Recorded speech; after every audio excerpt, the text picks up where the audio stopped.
My talk falls into 10 sections. The basic structure you can see there. I talk, first of all, about what might be meant by an education for freedom, which is what I call liberal education.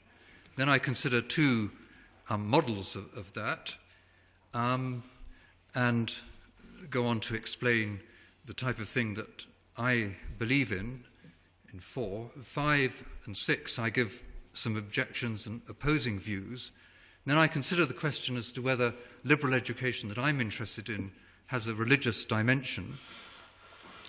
And then I get on to considering what the interests of the state or the government might be in education.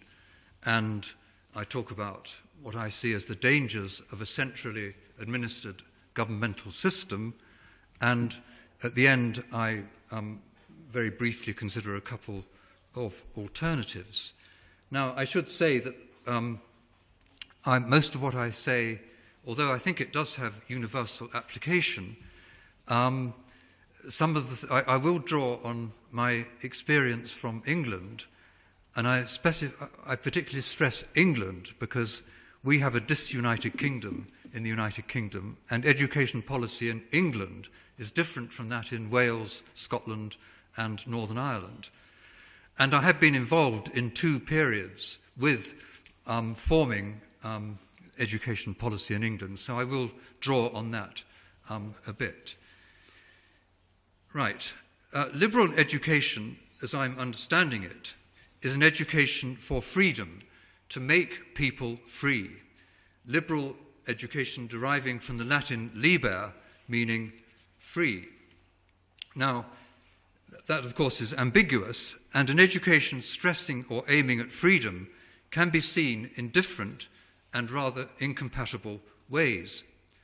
At one extreme, at what we might call the progressive end, there would be the typical so-called free school, of which A.S. Neil, Summerhill, would be a famous example in Britain, or in the USA, the type of thing advocated by John Holt in his interesting book, How Children Fail.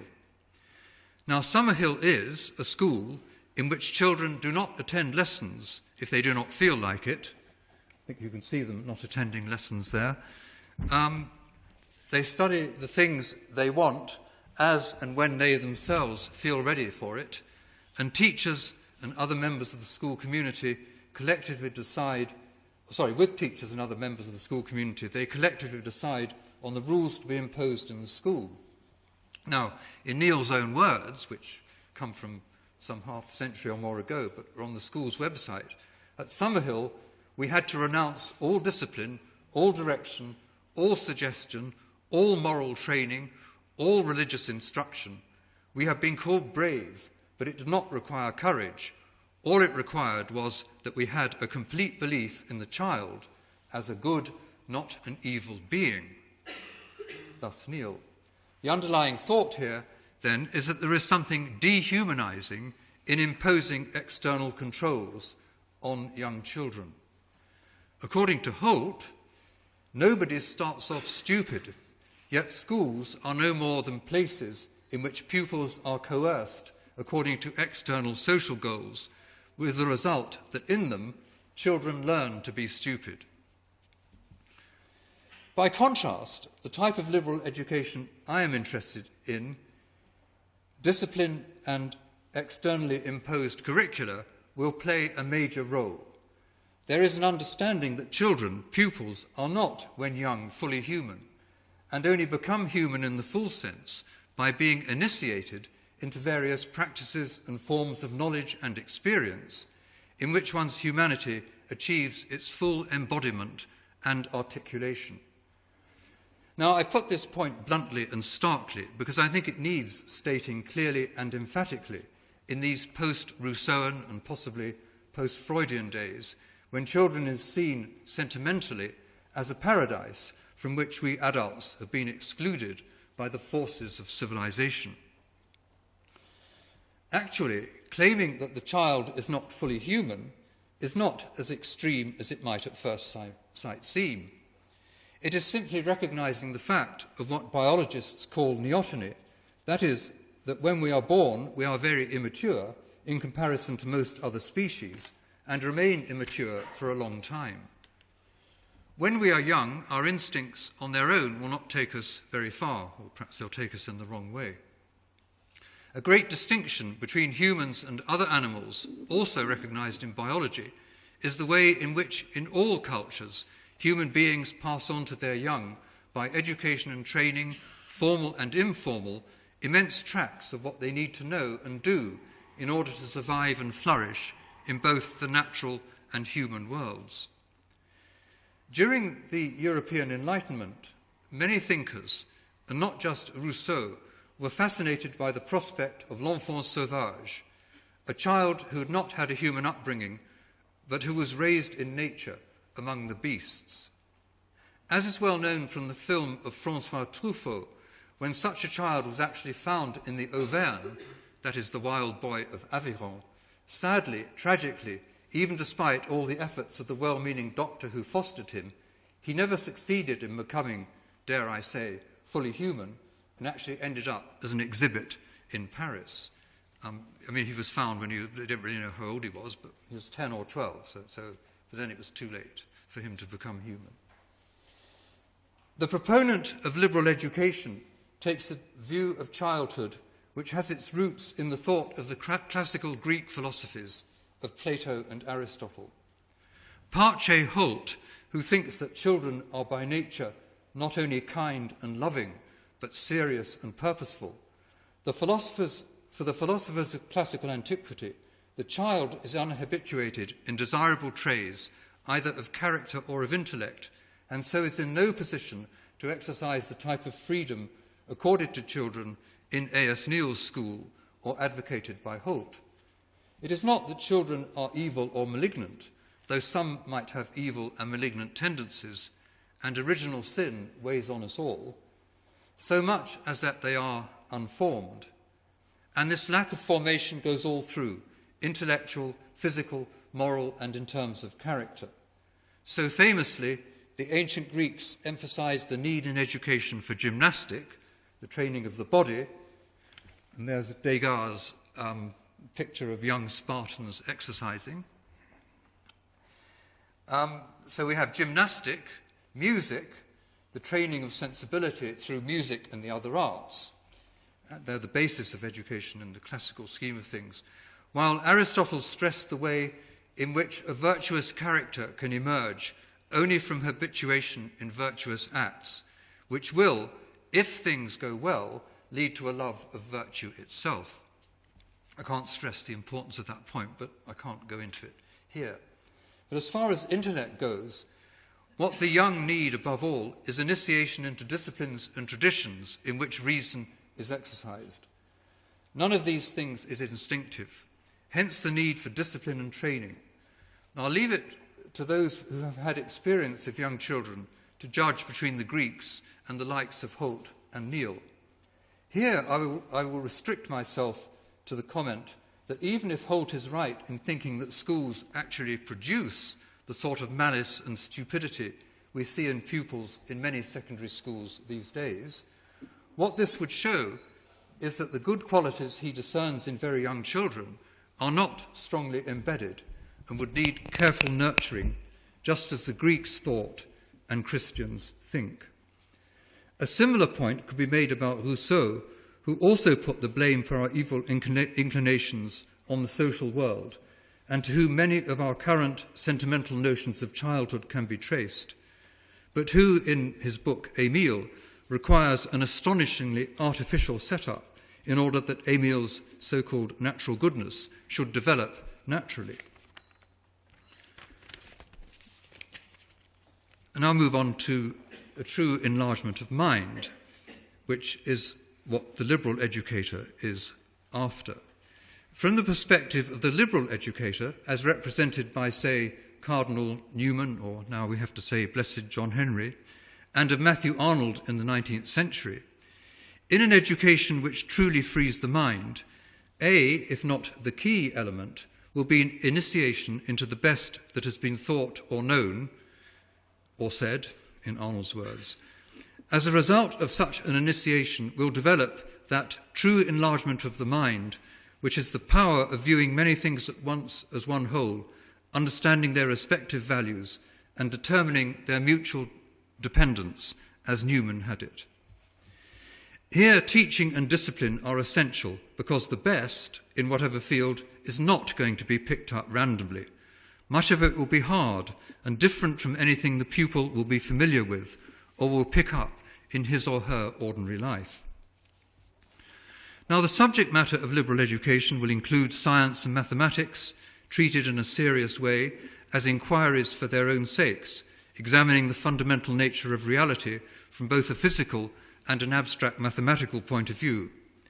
This enterprise will remind us both of Aristotle's point that part of wisdom is the pure desire to know the causes of things, and also of the Pythagorean Platonic sense of number as a realm on its own, adamantine in its certainty and proof, arguably penetrating to the essence of the world. But over and above science and maths, liberal education will involve an encounter with our cultural roots.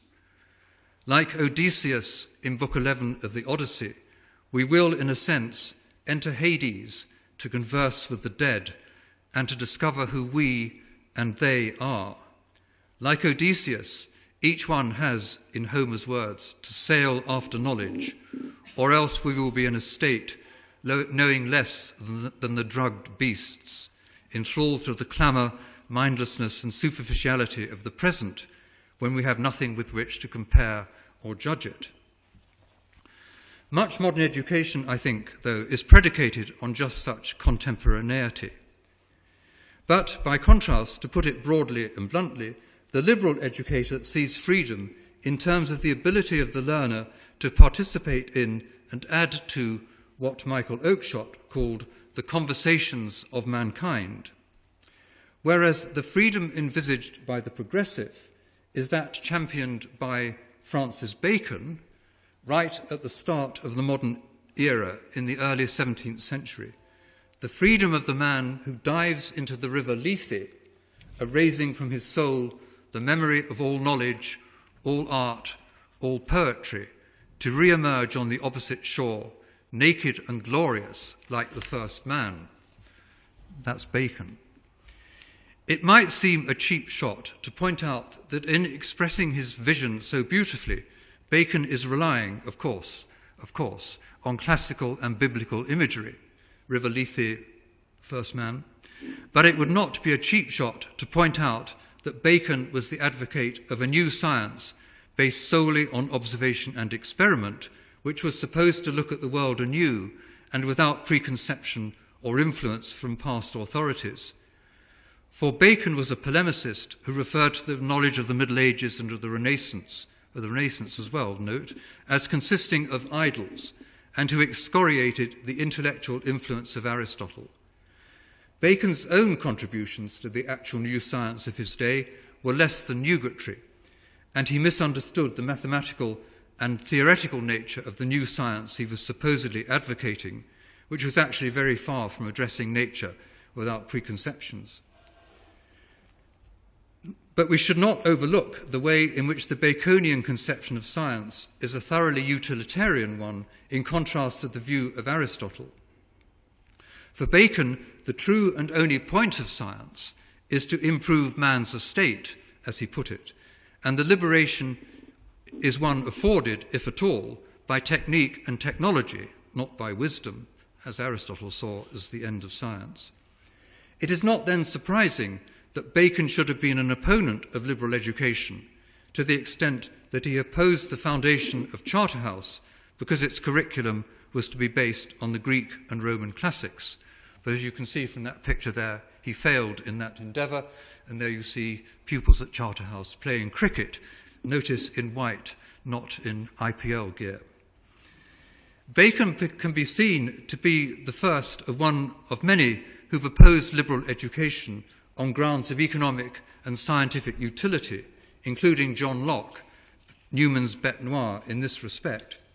And we stand here at one of the big divides in educational thought between the followers of Aristotle and Cicero, the liberal educators, who see a virtue in knowledge for its own sake and the rational life based on an education in such knowledge as an end in itself, a true freedom of the mind, and the utilitarians, Bacon, Locke, and their followers, who see education and indeed knowledge itself primarily as a means to ulterior practical ends. Now, a further element is added to the utilitarianism of Bacon and Locke by John Dewey. According to Dewey's pragmatist philosophy, the key notions for any human activity are problem-solving and growth. And don't ask me what Dewey meant by growth, ask Dewey, but I don't think you'll find an answer. Dewey had an inbuilt hostility to the past because, in his denial that there were any eternal or permanent verities, the legacy of the past was that of yesterday's solutions to yesterday's problems. Explicitly linking his thought to Darwin's theory of evolution, which he called the greatest dissolvent in contemporary thought of old questions, Dewey wanted everything, including philosophy and education, to address the intelligent administration of existent conditions. In the continuous flow of life in which we're all swimming, we must always be ready for new problems and ready through our education to experiment with new solutions. And for all Dewey's occasional nod to the great minds of the past, there is in his educational thinking, and even more in that of his followers, a relentless focus on the modern and the demands, or what they take to be the demands, of the present, which cannot be suspicious of any Arnoldian lingering over the best that has been thought and known.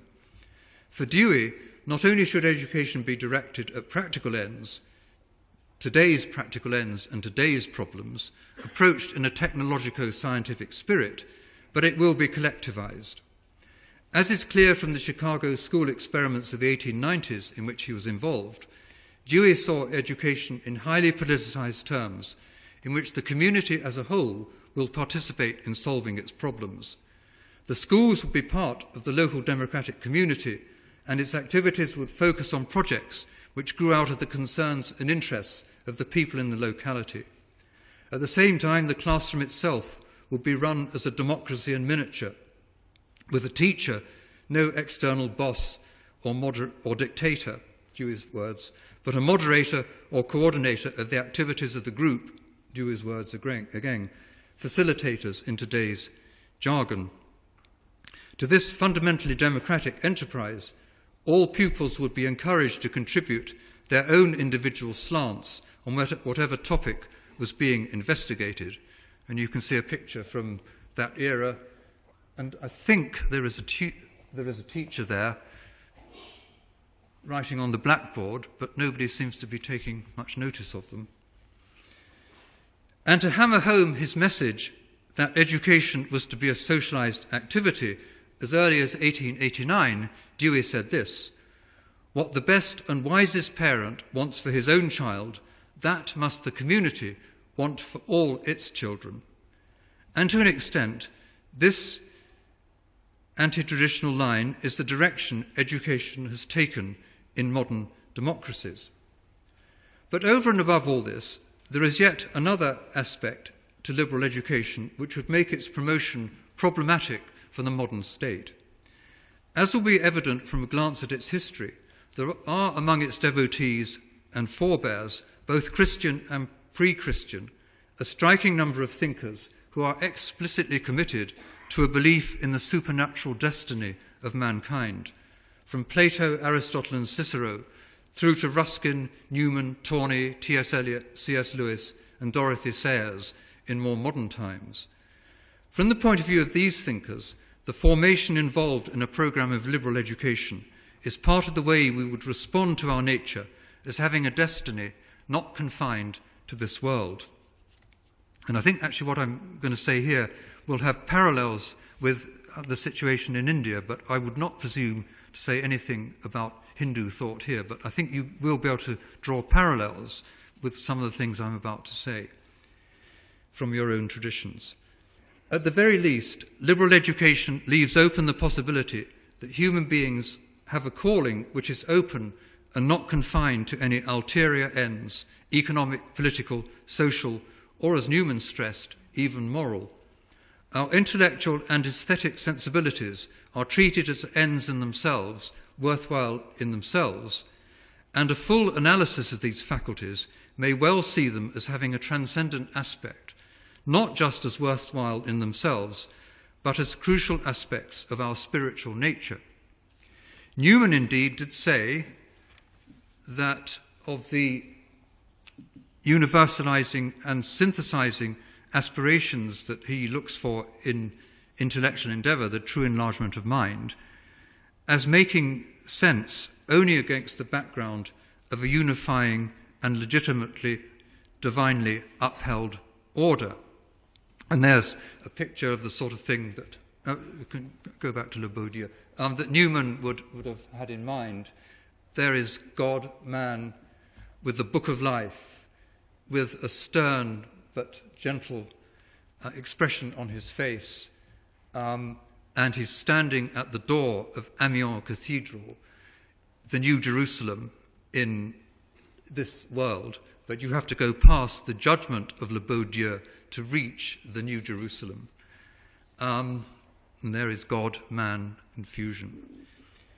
Plato and Ruskin and a host of Neoplatonists saw beauty in our perception and our perception of it as a bridge to the divine.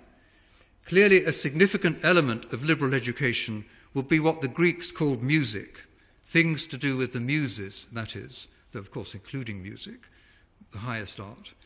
Perhaps not just music in the strict sense, but also literature and the other arts and humanities. One could argue, as did Simone Weil, that all art of the first order is essentially religious, and not because of the obvious but often overlooked fact that so much of the greatest art is an articulation of religious feelings. But even in art which is not on the surface religious, both creators and listeners sense that in much of it there is a reaching out to something beyond us, or perhaps more accurately, a reaching down of the divine to us, that in great art there is often a sense, hard to express but definitely there, that in it the veil which separates life on earth from its ultimate source is for a time drawn aside. And there I give you a picture of La Belle Dame de Notre Verrières from Chartres Cathedral, Mary herself being the mediator between the divine and the human, and in her window the light of the divine shining through her. I mean, not just beautiful in itself, but a fantastic articulation of medieval spirituality. But visually and in art, not in the hopeless words which I'm stuttering to express it. Go to Chartres. Whether, though, these aspects of the mind and feelings with which liberal education deals are actually rooted in the spiritual or not, there are plenty of people who would see themselves as defenders of liberal education who would stringently deny any such thing, including, I think, Michael Oakeshott. Well, no, I don't know about him. Maybe he would, maybe he wouldn't. Still, in liberal education, we are treating of things of intrinsic value and independent from all other concerns.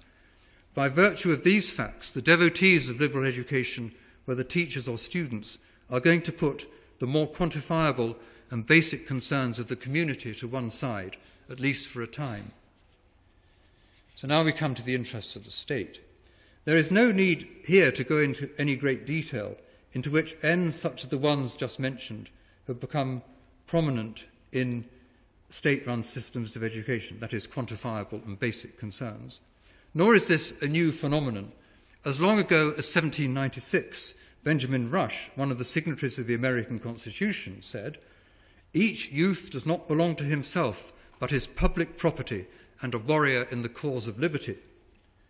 Paradoxical as it may be to think of someone being public property in the cause of liberty, in the century following Rush's statement, public education, as far as it existed, was designed not only to prepare populations for work, whether mental or manual, in most industrialized countries, but also to promote, explicitly, to promote such causes as evangelical Christianity against Catholicism in the USA, nation building in general, Prussia and Germany, the values of the secular state, France, and in Britain, the production of a cadre of young people fit and apt for military service and running an overextended empire. to take but 4 typical examples.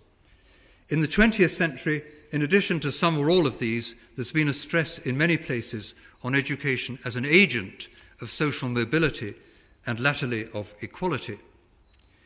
In each case, the policy in question will be defended by claiming that education is a social concern. As such, it will be said, it should reflect social needs and values.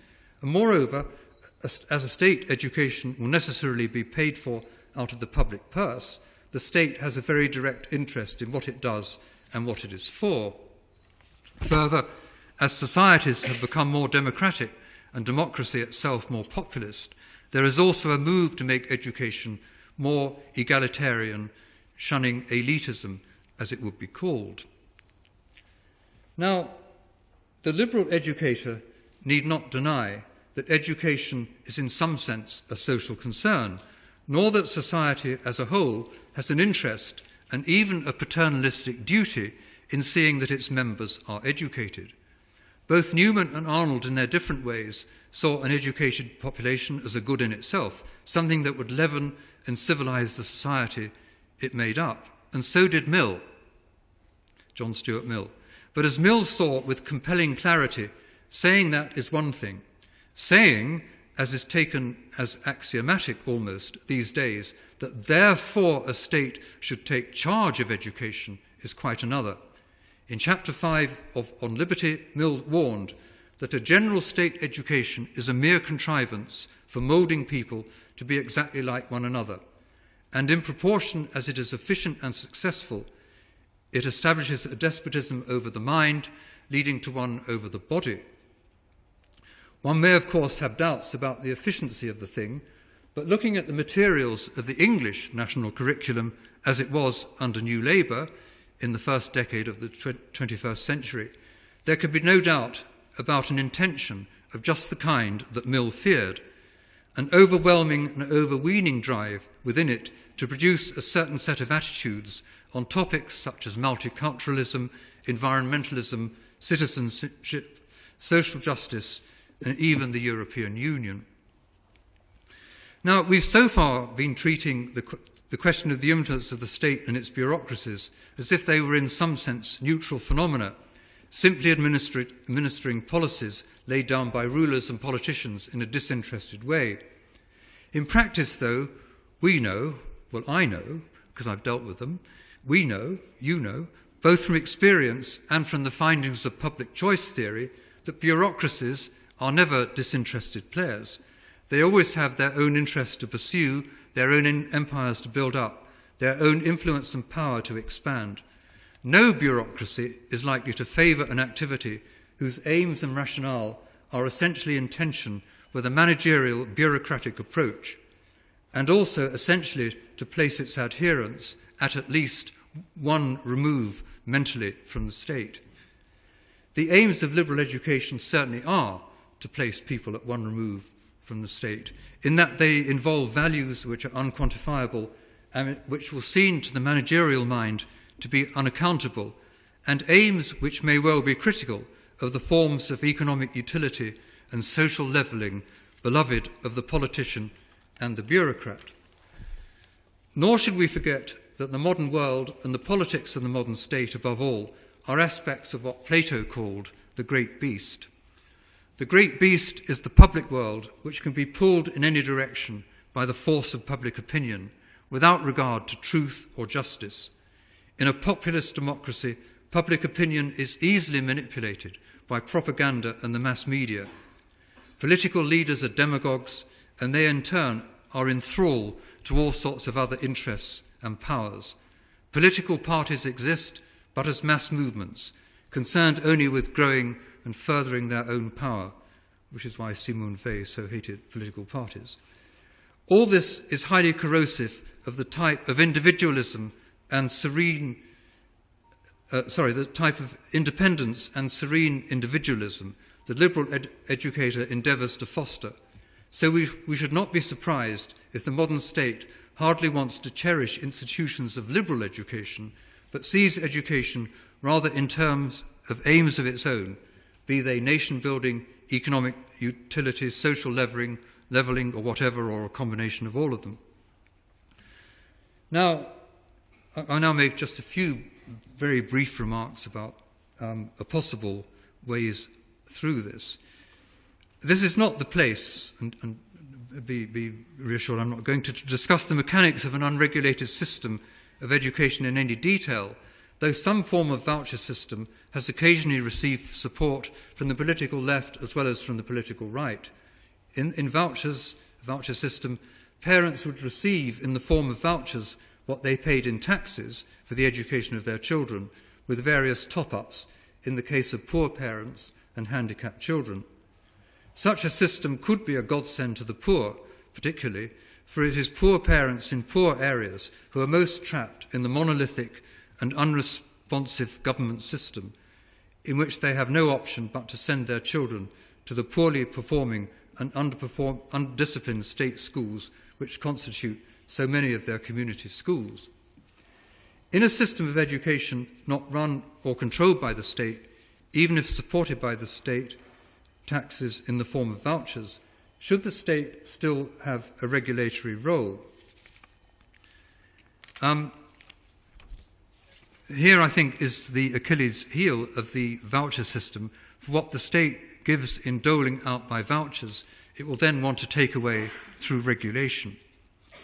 Whether it would be possible within a voucher system for the state to manage to confine its role in the way just suggested, I would suggest, is of course an empirical matter, whether it will be able to resist regulating the thing out of existence. Economists and public choice theorists who are highly sensitive to the self-aggrandizing tendencies of state bureaucracies point out that vouchers are just too much of a Trojan horse, for the reasons I've just suggested. Maybe tax credits, where people are simply allowed to set school fees against tax, would be a more efficient, more genuinely liberal way.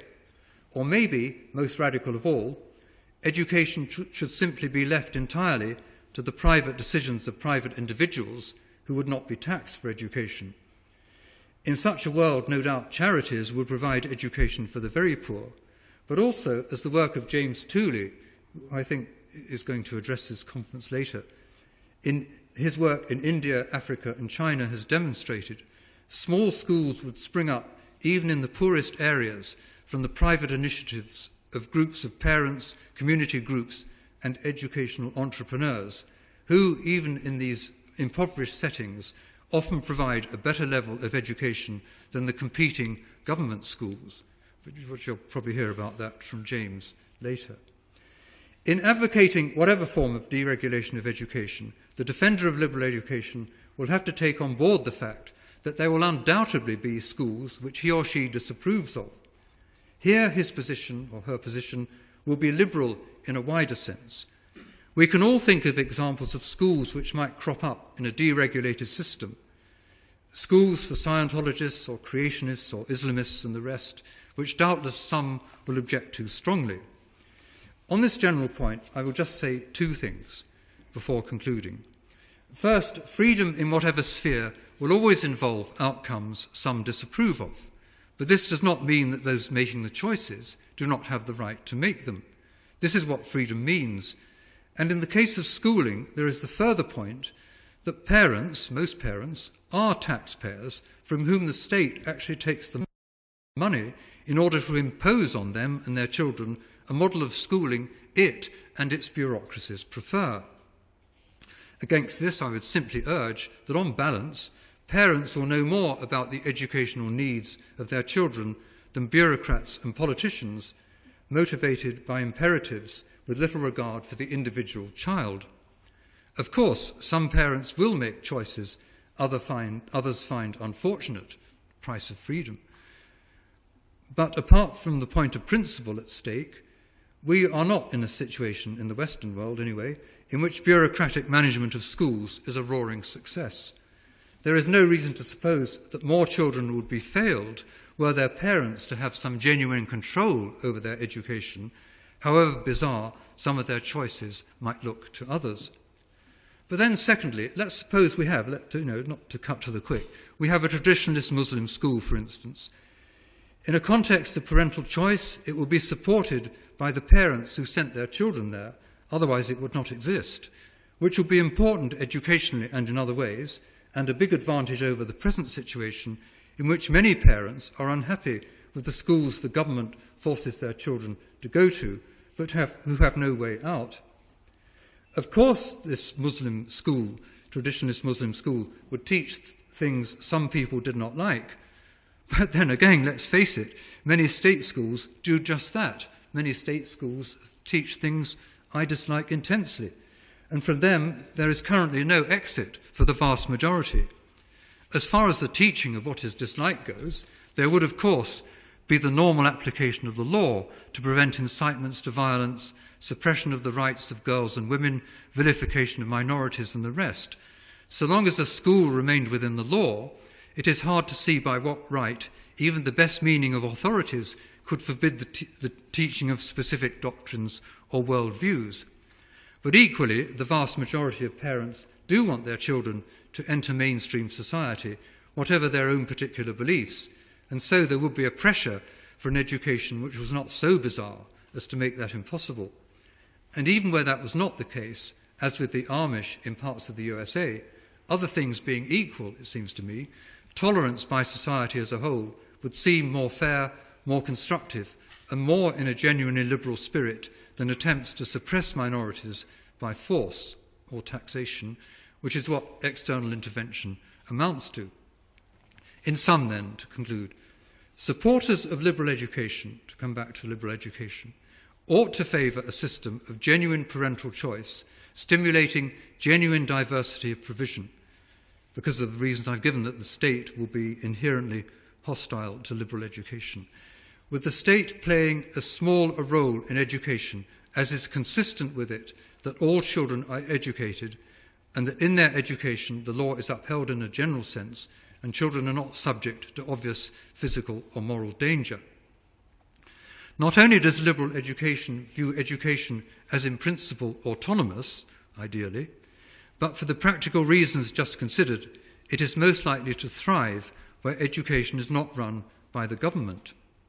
Many parents, of course, would not choose this form of education, but because, as we see in the independent sector in Britain and the USA, schools promoting the vision of liberal education are popular with parents, even with parents who do not fully understand it, enough indeed for liberal education to flourish, at least in those places.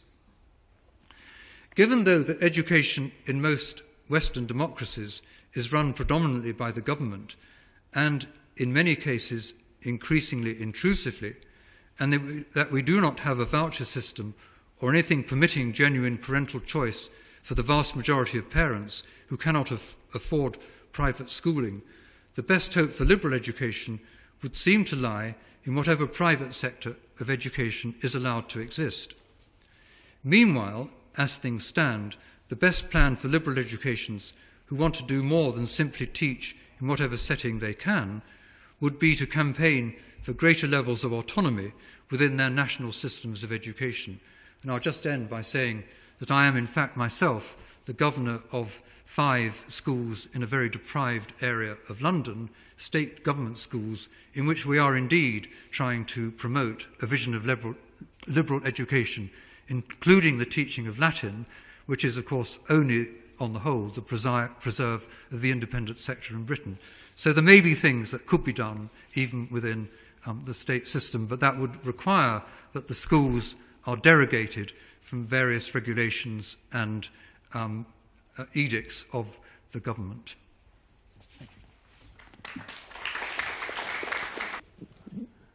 Thank you, Professor, here for a very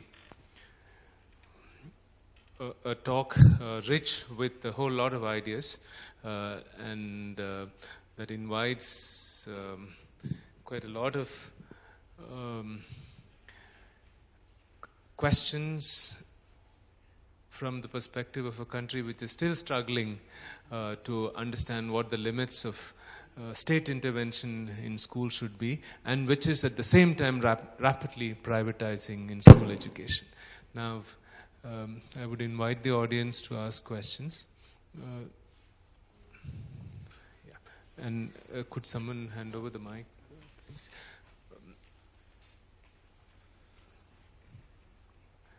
And second here.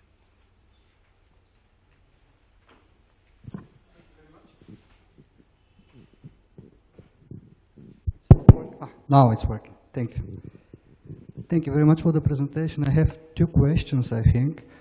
The first one is a question of clarification with regard to John Dewey.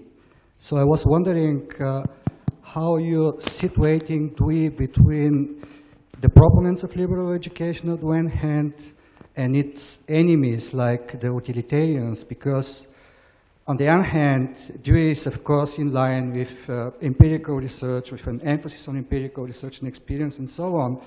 But on the other hand, education has an intrinsic value for Dewey. So education should have a value in itself.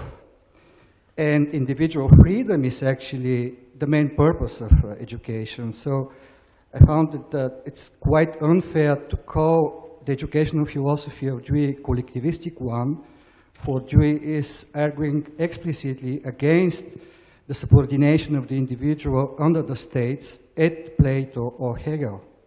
So this is the first question. And the second one is a very concrete one about the educational policy of the New Labour in England. Because due to some empirical outcomes, like the PISA study, for example, there was a big jump, a big improvement in the English, not British, but the English educational system during the last 20 years. So it seems to be the case that the national educational system, school system in England, is performing much better like it used to be the case like 20 or 30 years ago. And some empirical researchers are insisting that this is due precisely to the educational policy of the New Labour. So how you can explain it? What we could do is we'll take about 4 questions and then speaker could respond to them. Ajita, third row, the lady there. Okay, please. Thank you. Thank you. Professor... I'm sorry.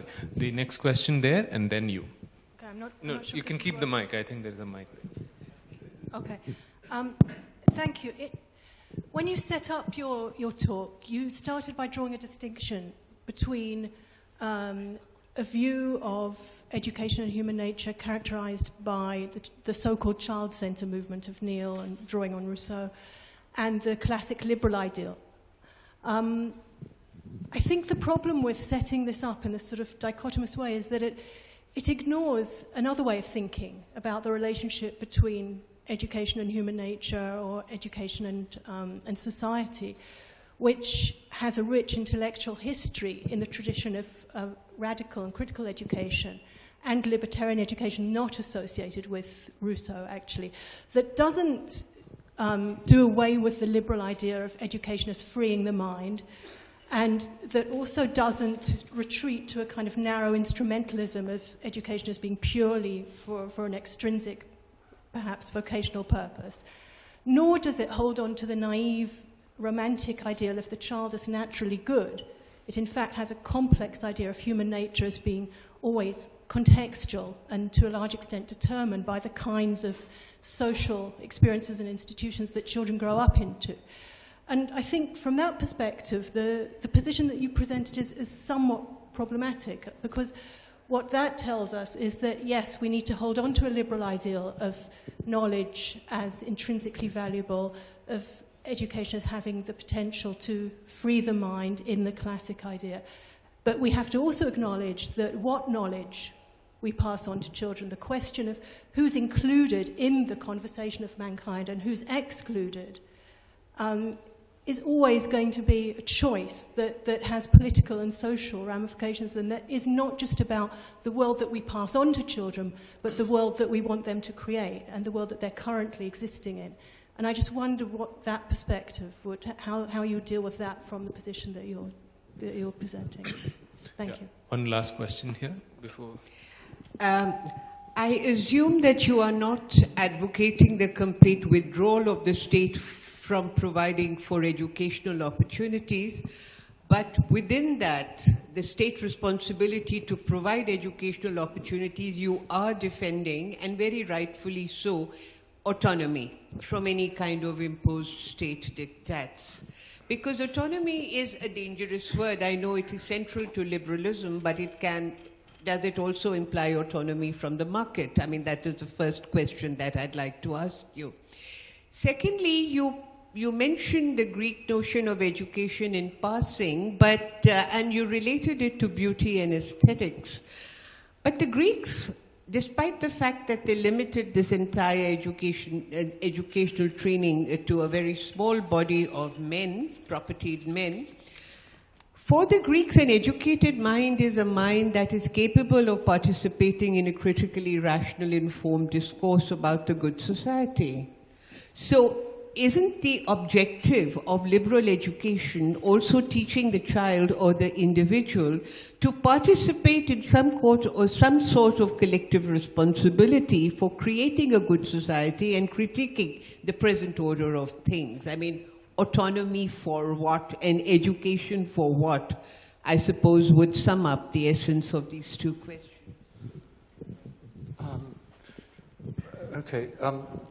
Yeah, I mean, first of all, I should say that, of course, I was not giving a very sophisticated exposition of the view that I was putting forward. I was trying to put it forward clearly, and I probably oversimplified to some extent. What I think may be underlying all three questions is really the point I started with. What do we mean, or how do we think of an education which leads to genuinely autonomous individuals? And I would say that there is a difference between the view that I was putting and what the radical progressivist view in whatever form it takes. And I don't really recognize the difference. And I thought that what we were just hearing from you, sorry, I don't know your name, seemed quite similar to what maybe people like John Holt might have been thinking of. The question is, I would say that I agree with Newman, that in order for somebody to be able to really be autonomous in any area, they have to be, first of all, they have to be immersed in that area. They have to learn what it is, they have to learn its rules, its ways of judgment. Many of these things are unspoken, like in science. I mean, I actually rather agree with Kuhn in some ways that you only become a scientist by doing science, because scientific judgments are not axiomatizable and they're not things that can be picked up from outside. You have to learn the practice. So if you want to be autonomous in any sense in regard to science or have any understanding of what science is, you have to actually do it.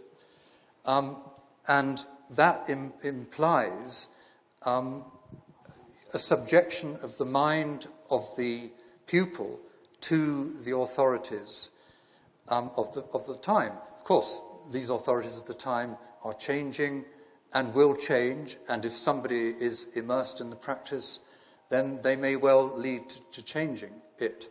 I'm not suggesting that any of these things are static, and similarly, that's how I would try to deal with the point about, I know the question, whose canon, whose great books, etc. Yes, of course, that's not a closed question. And it's the question in which the person who is being educated will make their own contributions and change the canon, probably. Not that I really believe in a canon, but they will change the idea or the corpus of works that people want to immerse themselves into.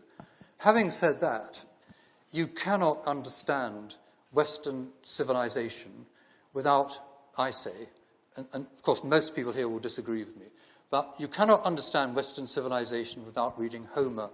You cannot understand European literature without reading Virgil.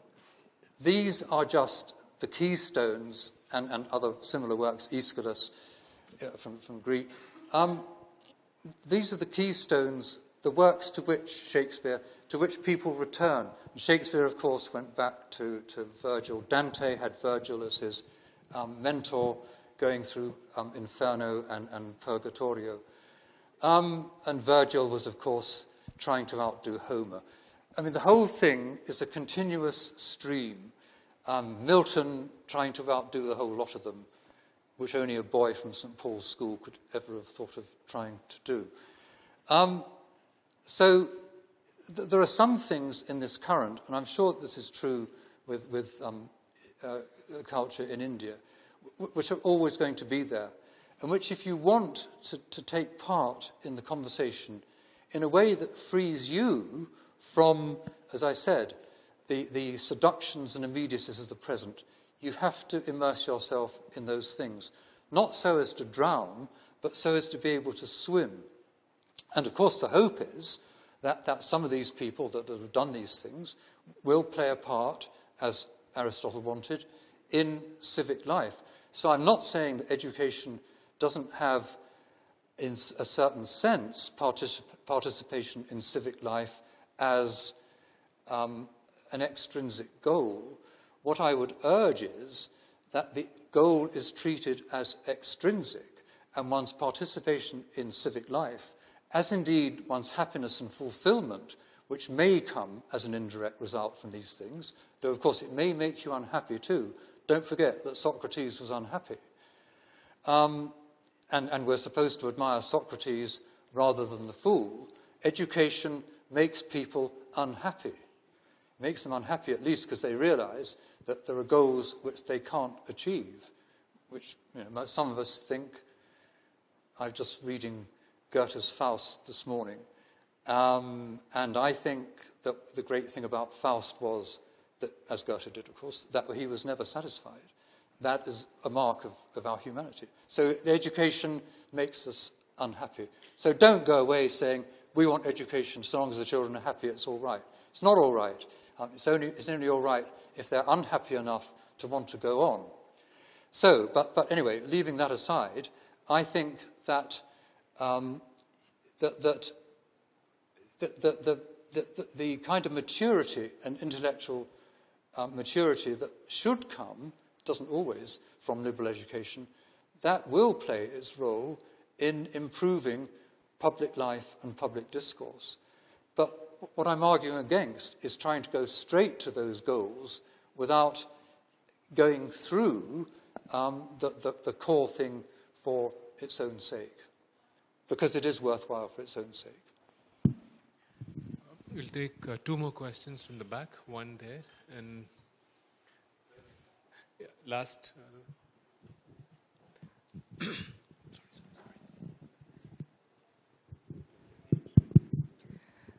Thank you very much for your presentation.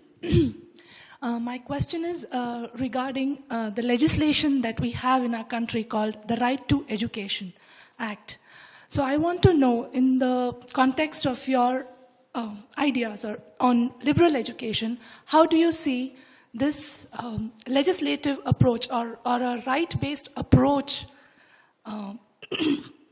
as a demand or as a I don't know, as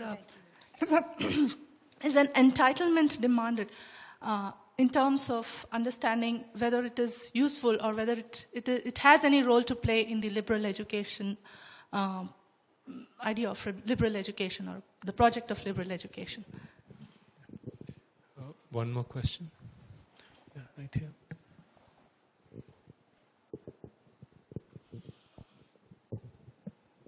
I'd like to state the 9th point, what you have asserted on despotism over the mind. The question is, the quote that you have quoted about John Stuart Mill's, a general state of education is a mere contrivance for moulding people to be exactly like one another. How is it possible to mould the people to be exactly like one another? My beliefs so different, your beliefs so different. Is there any solution that we can mould the people in a similar way? My thoughts are different. Thank you. Okay, yes, I did say, I did qualify what Mill said by saying insofar as it is successful. And thankfully, in many ways, education often isn't very successful. That is, that children are, of course, very good sometimes at resisting things that are imposed on them. And, I mean, I know many people who go to religious schools, Catholic schools or Protestant schools, who their education actually enables them to escape from the dogmas which they're taught. So I don't actually think that education can entirely succeed in moulding people to be exactly like one another. My point, not my point, Mill's point, is that, of course, his general premise was that in a liberal society you needed diversity of opinion. And the truth would only emerge through competition between different views, different theories, and so on. And that's one of the reasons that he objected to a general state education that was not really going to allow diversity to flourish. Having said that, of course, actually, I don't know what the situation is like in India, but in my country, there is a great amount of attempting to mould people to be exactly like one another in effectively outlawing certain questions and expressions, types of speech, and so on, which I do think actually has a very authoritarian and rather unpleasant feel to it. And that is, of course, also exacerbated by the education system, in which the Secretary of State for Education lays down various things about what she, in this case, thinks that teachers ought to be teaching on matters of sexual morality. So, I mean, and teachers who disagree with that, I don't know what will happen to them. I wouldn't like to be in their shoes if they started to say what they actually thought and were denounced for that. So there is actually a climate of censorship which exists within educational and also in the state system generally of activity within Britain. So I mean, I think that Mill's fears are realizable. As to whether children have a right to education, as far as I would use rights talk, yes, I mean, I would agree, of course, that they do. I want all children to be educated. I want them to be educated in a way far wider and broader than they usually get, which is one reason why I've spent a lot of time working in these 5 schools I was telling you about, mentioned. Of course, but again, as Mill, well, I'm not an uncritical admirer of Mill, I should say, by the way, but as Mill pointed out, to say that children have a right to be educated, and that the state has a duty to see that they are, is quite a different thing from saying that the state should deliver and regulate and organize that education. Thank you very much for your presentation. My question is regarding the legislation that we have in our country called the Right to Education Act. So I want to know, in the context of your ideas on liberal education, how do you see this legislative approach or a right-based approach as a demand or as a, I don't know, as an entitlement demanded in terms of understanding whether it is useful or whether it has any role to play in the liberal education idea of liberal education or the project of liberal education. One more question. Yeah, right here.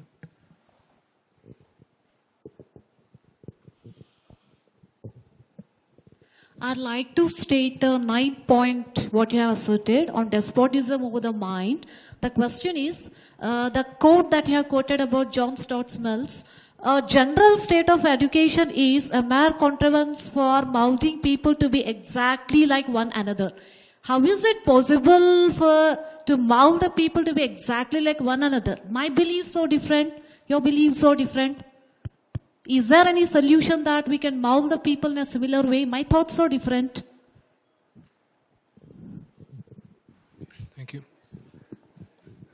Okay, yes, I did say, I did qualify what Mill said by saying insofar as it is successful.